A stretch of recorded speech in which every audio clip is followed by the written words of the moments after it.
The good news is, hindi mo kailangan maging finance bro or math whiz para i-organize ang pera mo. Ang kailangan mo lang ay simple pero effective na spending tracker. And in this video, I'll show you exactly how to do it. Because for today's video, I'll be sharing with you the exact spending tracker that I use to organize my finances. And the best part is, it's completely for free. Promise, wala siyang complicated na formula. All you have to do is follow 5 simple steps para makita ninyo kung saan napupunta yung pera niyo on a monthly basis so you can start making smarter money moves. If you're new here, my name is Jane and I create content about personal finance and simple money habits. What I like about this tracker is it shows you 3 important things. The first one is how much money you have coming in.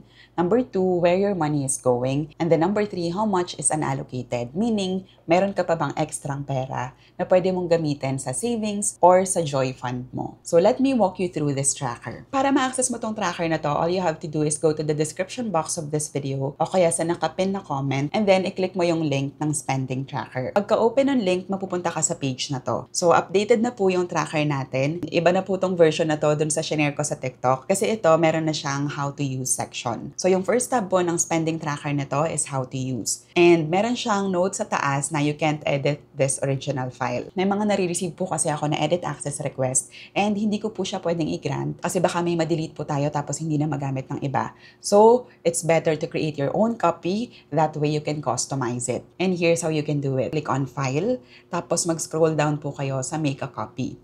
And then may makikita po kayo na prompt. Dito pwede nyo yung i-customize yung name ng inyong file. So let's say Jane Spending Tracker. Additional note lang po na kailangan nakalogin kayo sa Gmail account niyo para automatic na mag-save yung tracker sa inyong Google Drive. So after nyo po ma-rename yung file, click on Make a Copy and then mag-open po siya ng another file tapos itong file na to, pwede nyo na siyang i-customize. So the next step that you need to do is go to the next tab, yung nakalagay na month. Ang kailangan ninyong gawin is to right-click on that tab and then click on Rename. Tapos, pwede ninyong palitan yung month name.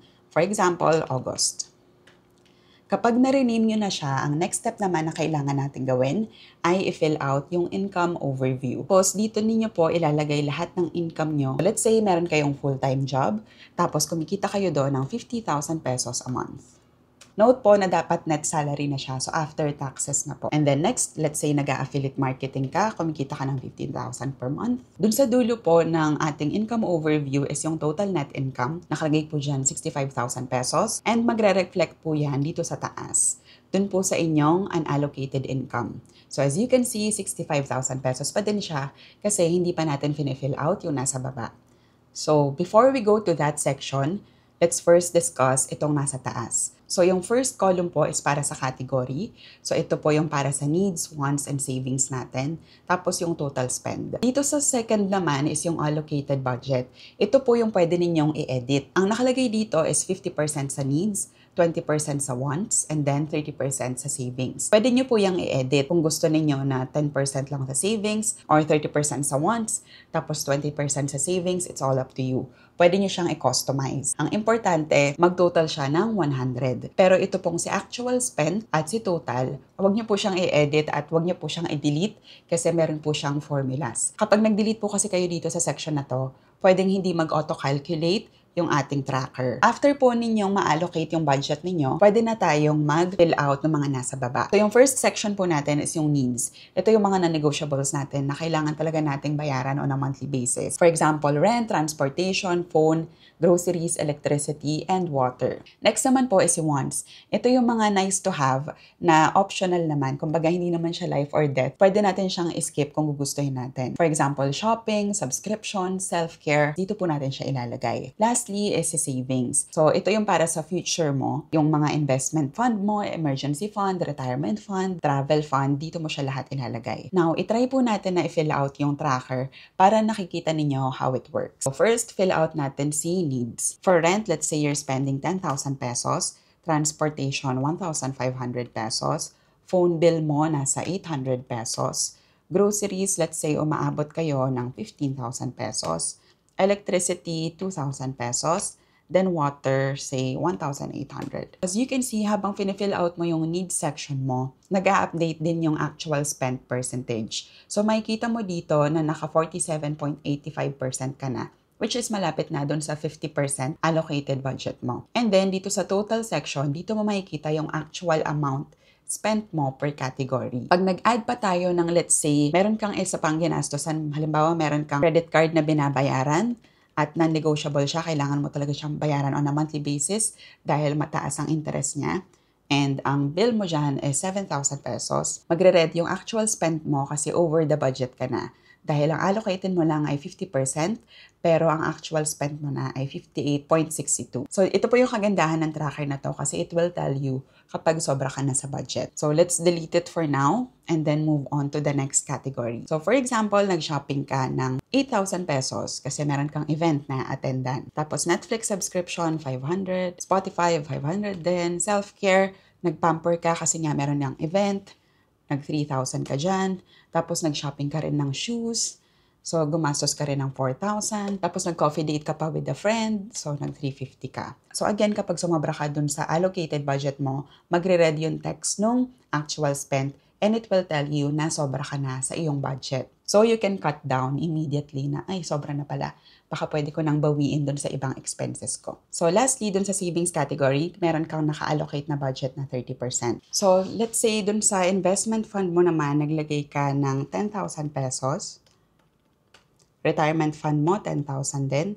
Tapos, meron ka binabayaran na health insurance na 1,500 per month. So, as you can see, 33% na yung na-allocate mo dito and meron ka na lang 1,050. If you want, you can put that in your travel fund na pwede mong gamitin next time. Let's say nagkayayaan kayo, at least meron ka ng budget. So it's all up to you saan mo pwedeng gastusin yung unallocated income mo. Pero at least now you know na ganun nag-work yung tracker dahil kapag sumobra ka dyan, let's say, ang nilagay natin dito, yung travel fund mo, nilagyan mo siya ng 20,000 pesos. Magre-red din yung ating last category and it will tell you na you've gone over your income and the amount kung magkano ka sumobra. So remember guys that this is your tracker. Hindi siya strict rule book na dapat 50% sa ganito, 20% sa ganyan, 30% sa ganito. It's all up to you how you want to budget your money. Ang importante po is i-fill out natin siya on a regular basis, pwedeng daily or weekly, para nakikita talaga natin kung saan napupunta yung ating pera. I wouldn't recommend na gawin niyo siya on a monthly basis kasi baka may makalimutan kayo. Kung kaya niyo na araw-araw, much better. Kasi ang goal po nito is awareness. Para hindi basta-basta nawawala yung pera natin at hindi na natin alam kung saan napupunta. Para you feel more in control of your finances. Kasi after this month, what you can do is before ka mag-create ng new tab, reflect on the numbers. Tingnan mo saan ka ba sumobra ng gastos. Baka pwedeng next month, mag-cut back ka doon para mas may mailagay ka sa savings mo. For example, medyo napagastos tayo sa shopping this August. Next month, lie-low na tayo sa shopping para mas ma-reach natin yung ating financial goal. That way, nai-improve natin yung ating habits when it comes to our finances. Kasi ayaw naman natin na every month nag-fill out lang tayo. Tapos hindi naman tayo nagre-reflect kung paano talaga natin ginagamit yung pera. So I want you to use this tracker as a support to your financial goals. At the end of the year, pwede mo makita yung progress mo. So let's say, grabe nung August wala akong savings kasi grabe yung shopping ko. And then nung September, in-improve ko siya. So nakapag-save ako ng 1,000. And then nung October, in-improve ko na naman. I managed to save 3,000. And then so on and so forth. Until na-reach ko yung financial goal ko. So ganun po tayo mag-create ng ating better money habits. So I hope makatulong tong video na to para malaman ninyo kung saan talaga napupunta yung pera ninyo at hindi na kayong magtatanong every month kung bakit siya nawawala kasi tinatrack nyo na siya. And if you want more tips on how to manage your salary on a monthly basis, I actually created a video about it. You can watch it here. That's it for today. I'll see you in my next video. Ciao!